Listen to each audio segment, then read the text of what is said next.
Nous sommes avec Anne-Laure Bonnel, vous êtes journaliste indépendante, co-réalisatrice du documentaire sur le Donbass dont nous parlions tout à l'heure avec Alexandre Bonardieu.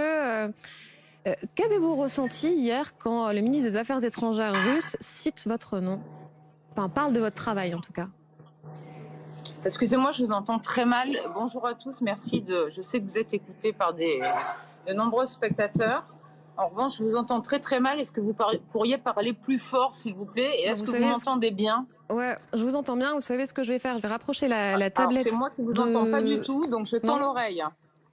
Je ne sais pas si vous m'entendez. Je disais que le ministre des Affaires étrangères russe, Sergueï Lavrov, s'est exprimé hier. Alors, il ne vous a pas cité, mais il a cité votre travail dans le Donbass en disant que vous étiez censuré par la France. Qu'est-ce que vous avez ressenti à ce moment-là? Est-ce que vous parleriez vraiment de censure? Alors, je me suis dit, putain, je vais être dans la merde. Je vous le dis franchement, là, je suis tellement fatiguée. On dort très peu, donc je ne vais pas parler avec langue de bois. Ce qu'il faut savoir, c'est que Donbass, le premier film tourné en 2015, où je m'y suis rendue 3 fois, donc en janvier, février, je suis restée en moyenne 15 jours, et j'ai fait 3 voyages, un avant les accords de Minsk, un après les accords de Minsk, et 2 autres après les accords de Minsk. Ce film, je l'ai proposé à France Télévisions, ils m'ont reçu, ils ont vu les images. Je l'ai proposé à d'autres maisons de production, j'ai les mails, je peux vous les envoyer. Le film a été en fait, ce qu'on m'a dit, ça ne nous intéresse pas. Or, moi, je savais dès le départ, que cette guerre civile, elle allait reprendre et que ça allait faire un carnage en plein cœur de l'Europe. Je l'avais dit au début du film, on est à 2h20 de vol de Paris. Attention, il se passe quelque chose de grave.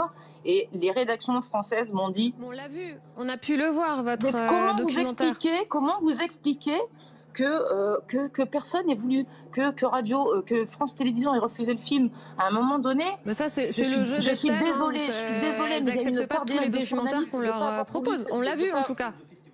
Oui, vous l'avez vu parce que ça passe sur Facebook. Mais ça aurait dû passer en 2015. Donc, il y a Alexandre Bonardieu qui est avec nous. Parce que la censure, il y en a dans son pays. Quelle est la situation au Donbass aujourd'hui ? Je serais mal placée pour parler de censure, madame. En revanche, moi, j'ai fait quand même, à mes yeux, l'objet de censure. Ça, je vous transmets, Alexandre, je disais Alexandre Bonardieu, votre co-réalisateur, est avec nous. Je transmets la question de Louise Gosset, vous pourriez répéter, qui est assez simple. Quelle est la situation au Donbass ce soir, en ce moment? Alors, écoutez, il se passe, j'ai le sentiment de revivre ce que j'ai vécu en 2015.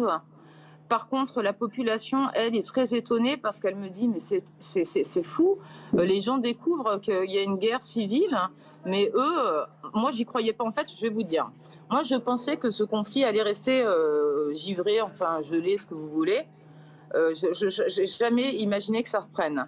Mais donc là, j'ai filmé des médecins, j'ai filmé des instituteurs et tous me disent, mais comment se fait-il que la communauté européenne découvre aujourd'hui qu'on a une guerre depuis 8 ans sur notre sol? Ce n'était pas ma question. Alors, par contre, on ne la découvre pas, cette guerre. Je vous entends mal, pardon. Mais est-ce que vous pouvez... je vais essayer, si vous ne m'entendez pas, tant pis, on va arrêter là.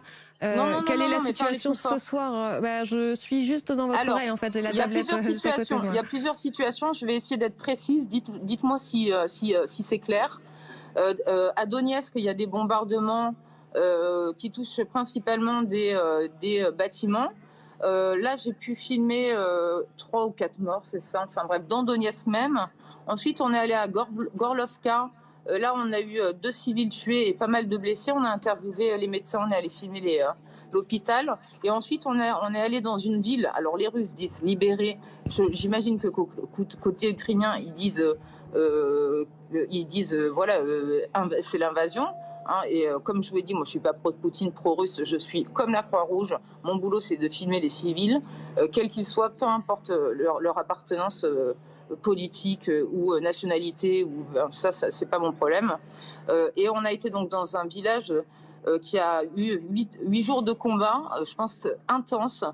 C'était bien lugubre. Ça a été récupéré par les Russes. Voilà, donc il y a eu des batailles là où je suis. Donc le Donbass, la zone dans laquelle je me trouve, il y a des combats maintenant pour pour des forces spéciales russes. Mais dans Donetsk, qui était déjà, qui fait partie, qui est un oblast, mais également une ville, on va dire, pour simplifier, la capitale économique de l'oblast, elle reçoit des frappes, je dirais quasi quotidiennes. Le soir, quand on dort, on entend boum, boum, boum. La journée, quand on peut, parce qu'on est un peu partout, on va filmer.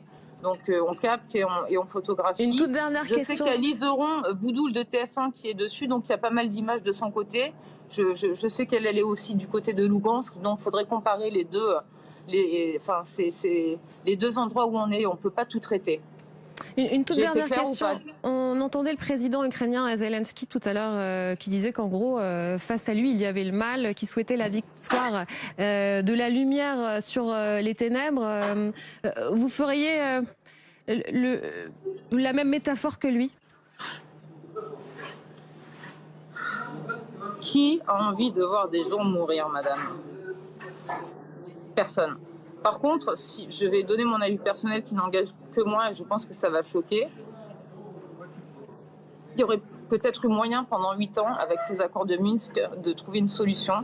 Ils n'ont pas été respectés. Et ici, les gens, je suis désolée de le dire, que je rencontre, n'ont plus envie d'entendre parler de l'Ukraine. Ils ont été frappés en 2014 par des hélicoptères de combat. C'est-à-dire que vous dites que ça justifie l'invasion russe, enfin la guerre déclenchée par Vladimir Poutine. Poutine. Ouh là là, moi je suis pour la paix. Moi jamais j'aurais non, je justifie rien. Il n'y aura rien. Je dis juste que de ce côté, moi je suis de ce côté, donc je suis interdit de Kiev en 10 ans. De ce côté, voilà ce que je vous rapporte, les faits que je vois. Je peux pas vous dire de l'autre côté, mais de ce côté, je ne sais pas qui justifie, c'est qu'ils ne comprennent pas pourquoi ils auront été bombardés par leur gouvernement. Je peux pas vous en dire plus. Moi, je peux pas. Je suis pas dans leur peau. Je sais pas ce que ça fait de vivre 8 ans dans ces conditions. Ils ont eu 9 mois de blocus, de retraite bloquée, les salaires des. Oui.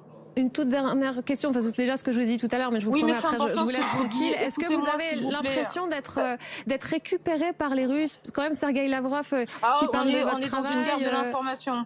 On est dans une guerre de l'information, donc tout le monde va récupérer tout. Chaque fois que je fais un film, c'est pareil. Le Haut-Karabakh, il a été récupéré. Les Gilets jaunes, c'est récupéré. Quand j'ai fait des films pour Girafe, c'est pour faire de la pub pour les Gitans. Ça, malheureusement, ça fait partie du métier. Moi, j'essaie d'être neutre, mais j'y suis pour rien. Je ne suis pour rien dans la réutilisation et dans la récupération de mes images. Vous connaissez comment ça se passe dans notre métier. Malheureusement, eh bien, on est récupéré et j'en suis désolée. Merci Anne-Laure Bonnel de nous avoir accordé. C'est toujours les civils qui en font les frais. Et ça, c'est inacceptable. Et nous allons parler des civils justement dans la guerre en Ukraine. Merci d'avoir été avec nous.